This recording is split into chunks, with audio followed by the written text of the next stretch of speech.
Hello guys, আসসালামু আলাইকুম।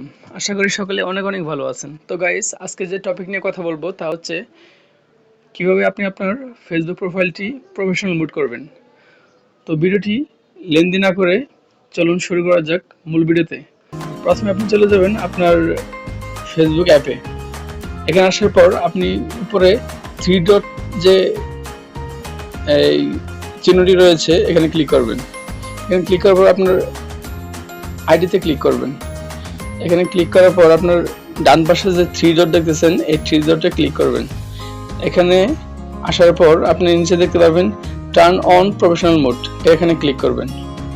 এটাতে ক্লিক করার পর যদি প্রফেশনাল মোড করা থাকে তাহলে এখানে অফ লেখা থাকবে, টার্ন অফ থাকবে। আর যদি প্রফেশনাল মোড না করা থাকে ওই ক্ষেত্রে টার্ন অন থাকবে। যেহেতু আমারটি প্রফেশনাল মোড করা নেই এক্ষেত্রে এখানে টার্ন অন দেখাচ্ছে, তো আমি টার্ন অন করে দিলাম। তো টার্ন অন করার পর সার্কেলিং হবে।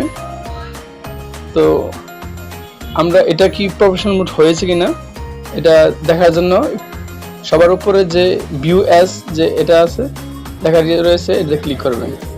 এখানে দেখতে পারবেন বাম পাশে ফলো লেখা থাকবে আর ডান পাশে মেসেজ। এরকম যদি হয় তাহলে বুঝবেন যে এটা প্রফেশনাল মোড হয়ে গেছে। তো আশা করি বুঝতে পারছেন। তো যদি কোথাও বুঝতে ভুল হয় অবশ্যই কমেন্ট বক্সে জানাবেন আর আমার পাশে থাকবেন, চ্যানেলটি সাবস্ক্রাইব করে রাখবেন। অনেক অনেক ধন্যবাদ সবাইকে।